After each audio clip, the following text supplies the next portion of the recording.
El diseño es algo consciente. Es una ordenación de diferentes seguidos. Diseño puede ser cualquier cosa, desde idear una silla hasta criar a un hijo. ¿Y la naturaleza? El resultado del mundo natural carece de intencionalidad, pues es el resultado óptimo a una necesidad. Para entender el diseño como disciplina hay que entender los 6 conceptos que forman el complejo funcional. Método. Es la interacción de herramientas, tratamientos y materiales haciendo un uso honrado de este último. El material ha de evitar parecerse a algo que no es. Por ejemplo, las botellas de plástico que intentan imitar al vidrio por ser más sofisticadas. Hay que usar el material de modo óptimo. Si existe un material mejor o más económico para el proyecto, ha de usarse y, por supuesto, hay que ceñirse a sus características y posibilidades. Utilidad. Todo objeto debe cumplir su función. Eso es lo que debe prevalecer en el diseño. Télesis. Según el American College Dictionary en 1961, la télesis es la utilización deliberada e intencionada de los procesos de la naturaleza y de la sociedad para la consecución de metas particulares. No podemos apropiarnos de las características de las demás culturas porque dichas características son la consecuencia de la historia de una sociedad. Son fruto de su ubicación geográfica, sus costumbres, etc. Los objetos no se pueden arrancar de su contexto télésico con impunidad. Necesidad. Durante muchos años el diseño ha cubierto los deseos pasajeros, pero no ha respondido a las verdaderas necesidades de las personas, como son las económicas, psicológicas, espirituales, tecnológicas, intelectuales. El mercado está muy arraigado a la idea de adquisición o propiedad, y debería acostumbrarse también a la posibilidad de alquilar y usar, también teniendo en cuenta el precio de las cosas. Asociación. Hay que tener en cuenta que el humano asocia ciertas características a ciertos atributos. Para crear nuestros diseños debemos ser conscientes de que el consumidor es capaz de asociar conceptos según su estética. Estética. También es un concepto que debemos tener en cuenta. Se habla mucho de la estética en el mundo del arte, pero en la disciplina del diseño también se debe tener muy presente. Muchas veces se cree que el diseño es la parte final, el plus que se le da al objeto, y es totalmente lo contrario. El diseño es algo que va arraigado al objeto, está dentro de él. Lo importante del objeto es que cumpla con su función, y eso es algo con lo que el diseño tiene que encargarse. El objeto debería ser capaz de dialogar con el público. Me explico. El objeto va destinado al consumidor. De esta manera, entre ambos habrá un punto de encuentro frecuente. Si el objeto no es capaz de dialogar con el consumidor, eso se habrá convertido en un punto de fricción, y el objeto habrá fracasado. La Bauhaus es una de las escuelas que introduce estos conceptos fundamentales en el ámbito del diseño, y hoy en día la disciplina sigue sosteniendo como base muchas de sus aportaciones. Algo más contemporáneo es el tema de la obsolescencia. Existen 3 tipos. La tecnológica, debido a que se descubre una nueva y mejor manera de hacer las cosas; la material, porque el producto se desgasta; y la artificial, causada por el material porque no existen recambios o reparación de piezas fundamentales. En los países pobres, la fecha de caducidad, por así decirlo, de los productos se suele alargar mucho, ya que no tienen suficientes recursos para obtener nuevos productos y necesitan dar de sí los que ya tienen. En cambio, en países como Estados Unidos, la media de utilización de los productos no llega ni a la mitad de la mayoría de los casos de los años que debería ser utilizado el producto. Como consumidores del primer mundo, no tenemos en cuenta los años que dura el producto, simplemente pensamos en ir renovando constantemente.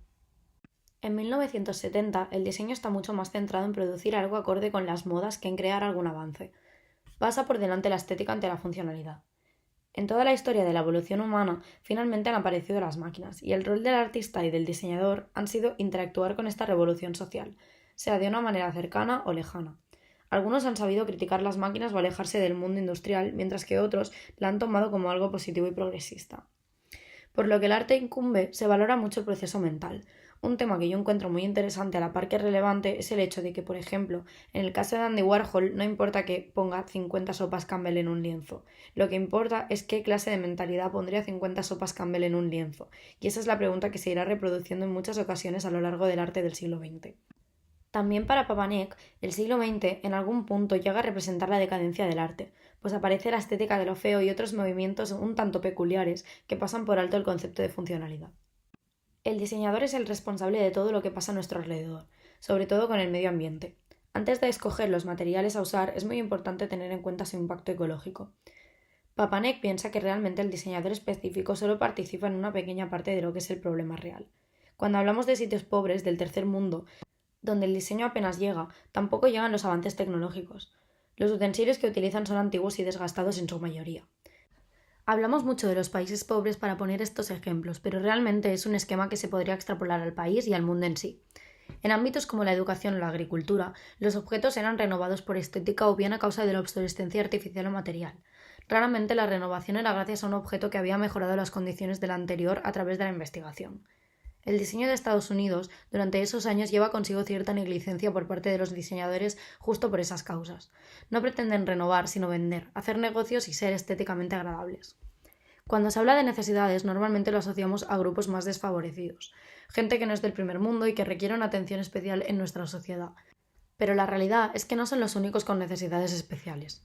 La mayoría de nosotros pasamos a lo largo de nuestra vida por la infancia, la adolescencia, la juventud, la vejez, etc. Y todas esas clasificaciones requieren de sus propias necesidades.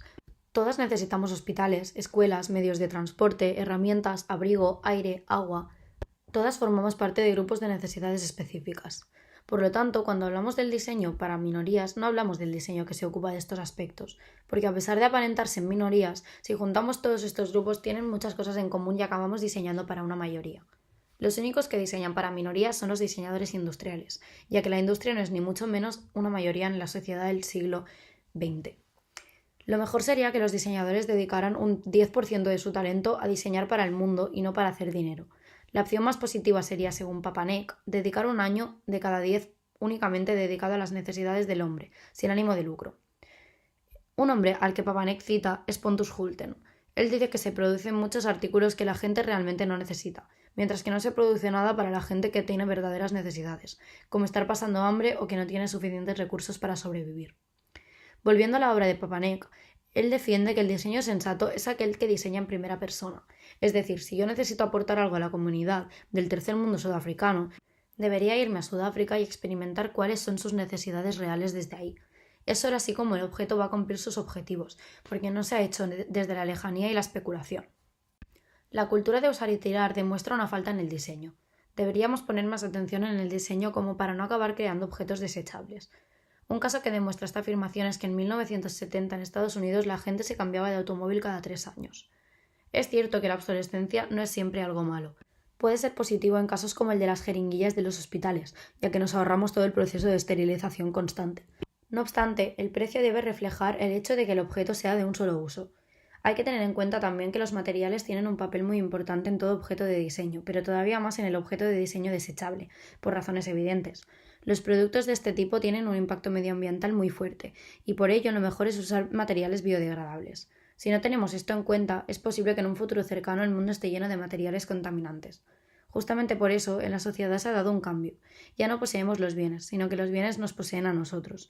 Es una revolución propia del capitalismo, ya que está motivada básicamente por el consumo. También se puede educar a través del diseño. El diseño es todo lo que nos rodea y tiene un gran poder sobre la sociedad. Además, también la refleja. En muchas ocasiones es machista. Las mujeres somos tratadas como objetos proporcionadores de placer, y como empresario es muy fácil aprovecharse de eso. Además, el sistema que impulsa la renovación en el ámbito del diseño es básicamente el capitalismo. No se renueva para ofrecer mejoras ni avances, sino para producir beneficios cuando el empresario interpreta que un nuevo objeto podría vender. Tampoco se tiene en cuenta la ergonomía. Las pocas pruebas que se hacen relacionadas con esta disciplina son pobres y prácticamente inútiles.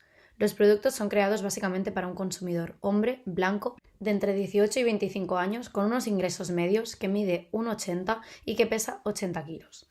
No se diseña para grupos con necesidades más urgentes, sino para este tipo de consumidor. Hay gente que no tiene suficientes ingresos para vivir dignamente, y no solo no son ayudados, sino que también se les culpa de tener sus problemas, creando así más minorías. Por supuesto, esto no representa un problema para la clase alta, es más, supone un refuerzo moral, porque hace que se sientan parte de la mayoría silenciosa, que es la que más importa en esos tiempos. El ámbito del diseño todavía tiene que cambiar mucho su perspectiva. El diseñador tiene que cambiar su rol en la sociedad, tiene que diseñar directamente para su consumidor y tener en cuenta otras funciones. A todo esto, hay que admitir que es muy difícil realizar cualquier cambio, ya que supone de por sí una dificultad determinar lo que es y lo que no es un buen diseño. Incluso el MoMA ha fracasado innumerables veces al tratar de hacerlo. Realmente es complicado seleccionar también porque en su extensa mayoría los objetos son básicamente encarados al mercado de juguetes para adultos y no tanto al progreso tecnológico o como sociedad. Deberíamos pensar más en los grupos de personas que más necesitan la ayuda de los diseñadores, como los indigentes, las personas con muletas, los pacientes de hospitales, etc. No se diseñan para ellos, que quedan apartados, sino para un prototipo de consumidor artificial, sin necesidades tan urgentes. Existen muchos problemas en objetos de uso diario o habitual en los que nadie pone atención, porque lo que les importa es vender. El diseño puede cambiar el mundo, pero para ello el diseñador tiene que cambiar su papel en él.